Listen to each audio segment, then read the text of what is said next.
Hello friends, welcome to VTech Academy, and today in this presentation we are going to solve an example on binomial theorem.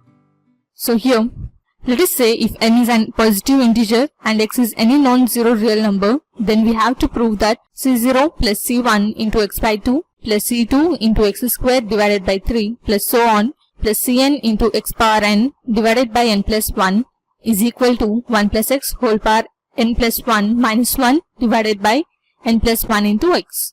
So first let us consider the LHS side of this term as s.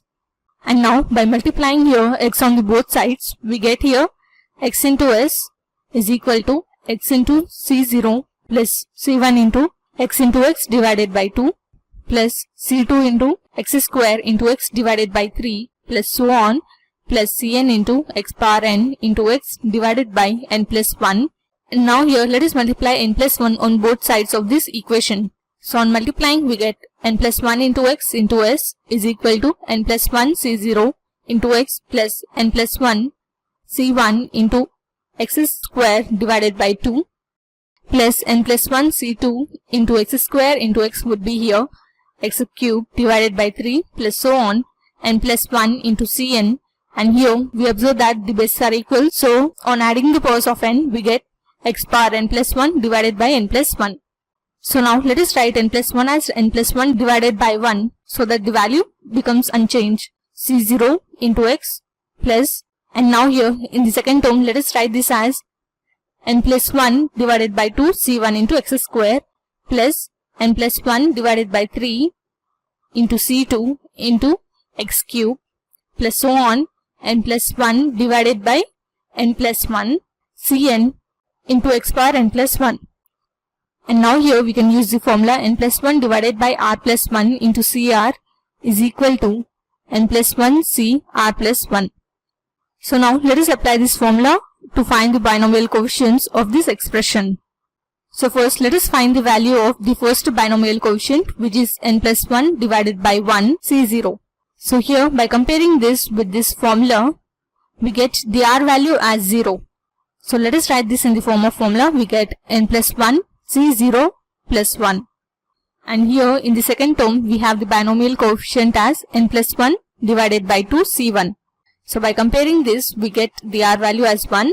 So let us write this in the form of formula. We get n plus 1 cr plus 1, which is nothing but 1 plus 1.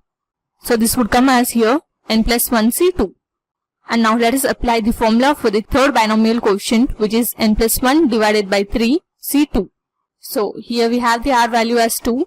So we get here n plus 1 c r plus 1 here is 2 plus 1. So this would come as n plus 1 c3. And here we have the binomial coefficient of the nth term as n plus 1 divided by n plus 1 cn. Now here by comparing with the formula we get the r value as n. So we get this as n plus 1 c n plus 1. Now let us replace all these values here in this expression. So we get this expression as n plus 1 c1 into x plus n plus 1 c2 into x square plus n plus 1 c3 into x cube plus so on n plus 1 cn plus 1 into x power n plus 1. Now in the RHS side of this term, let us add and subtract by 1. So we can write this as 1 plus n plus 1 c1 into x plus n plus 2 c2 into x square plus n plus 1 c3 into x cube plus so on n plus 1 cn plus 1 into x power n plus 1 minus 1. So here we already know that the value of the binomial coefficients n plus 1 c0 is 1. So now here in the place of 1, let us write here the binomial coefficient n plus 1 c0. So we get here as n plus 1 into x into s is equal to n plus 1 c0 plus n plus 1 c1 into x plus n plus 1 c2 into x square plus n plus 1 c3 into x cube plus so on n plus 1 c n plus 1 into x power n plus 1 minus 1. So here we observe that this whole expression is the expansion of the binomial term 1 plus x whole power n plus 1 minus 1. Now let us transfer here n plus 1 into x on the RHS side. So we get here s is equal to 1 plus x whole power n plus 1 minus 1 divided by n plus 1 into x, which is nothing but the required RHS. So this was a basic introduction on how to solve an example on binomial theorem. Hope you understood the concept. Do like and subscribe to vtchacademy.com. Thanks for watching. Have a good day.